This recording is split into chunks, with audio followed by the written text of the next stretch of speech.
امریکی تحقیقاتی agency NASA جو اسپیس میں چیزوں کی دریافت میں مصروف ہے، اب سمندر کی 10 کلومیٹر گہرائی میں تلاش کر رہی ہے۔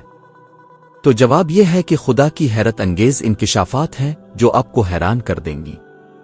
آئیے ہم اس معاملے کو تھوڑا تفصیل سے سمجھنے کی کوشش کرتے ہیں، انسانی فطرت اور اس مقصد کے بارے میں جس کے لیے انسانوں کو اس دنیا میں بھیجا گیا۔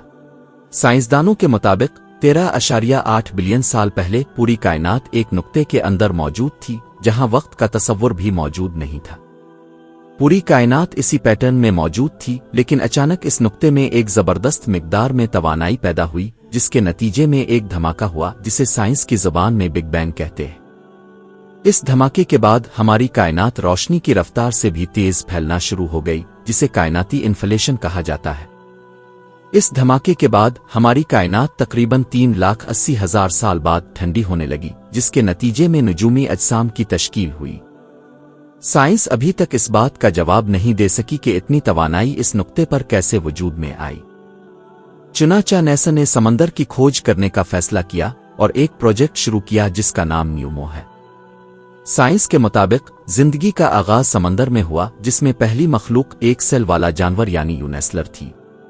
وقت کے ساتھ یہ ملٹی سیلولر زندگی میں تبدیل ہو گئی، جس نے زمین پر زندگی کے آغاز کی بنیاد رکھی۔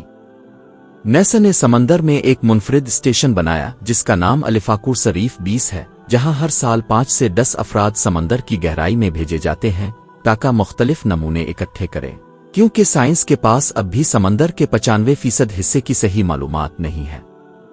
زیادہ تر سمندری حیات سمندر کی اوپری تہوں میں رہتی ہیں، جہاں سورج کی روشنی بآسانی پہنچ سکتی ہے۔ جیسے جیسے کوئی شخص گہرائی میں جاتا ہے، پانی کا دباؤ ہر میٹر کے حساب سے 1 ایٹموسفیر بڑھتا ہے۔ 1 ایٹموسفیر کا دباؤ وہی ہے جو ہمارے جسم زمین کی سطح پر محسوس کرتے ہیں۔ جیسے جیسے اب گہرائی میں جاتے ہیں، سورج کی روشنی آہستہ آہستہ ختم ہوتی جاتی ہے، جس کے نتیجے میں مکمل اندھیرا ہو جاتا ہے جہاں کچھ اور نظر نہیں آتا۔ اہم دلچسپ بات یہ ہے کہ یہ یونیسیلولر زندگی روشنی کیسے حاصل کرتی ہے۔ جواب یہ ہے کہ تمام جانداروں کو توانائی کی ضرورت ہوتی ہے، نہ کہ صرف سورج کی روشنی کی۔ سورج کی روشنی واقعی توانائی کا ایک ذریعہ ہے، لیکن ایک اور توانائی کا ذریعہ بھی زیر زمین موجود ہے جو ان جانداروں تک پہنچتا ہے۔ زیر زمین آتش فشاں علاوہ جو 400 ڈگری تک گرم ہو سکتا ہے اور یہاں تک کہ لوہے کو بھی پگھلا سکتا ہے۔ سائنسدانوں کے مطابق زندگی کی شکلیں جیسے بیکٹیریا اور وائرس اس ابلتے پانی میں جنم لیں، جو کہ ملٹی سیلولر زندگی میں تبدیل ہونے میں لاکھوں سال لگا، اور ہم ابھی بھی یہ سمجھنے کے لیے کام کر رہے ہیں کہ یہ کیسے ہوا، جو تقریباً ناممکن لگتا ہے۔ تاہم آپ کو یہ جان کر حیرت ہوگی کہ 1400 سال پہلے قرآن میں سورۃ الانبیاء میں یہ ذکر ہوا تھا کہ مفہوم ہم نے ہر زندہ چیز کو پانی سے پیدا کیا، تو کیا کافر اب بھی ایمان نہیں لائیں گے؟ یہ حیرت انگیز ہے نا؟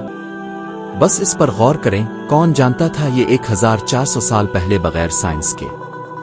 بے شک ہمارے نبی حق پر ہیں، اور اللہ اپنی نشانیاں ان لوگوں کے لیے ظاہر کرتا ہے جو غور و فکر کرتے ہیں۔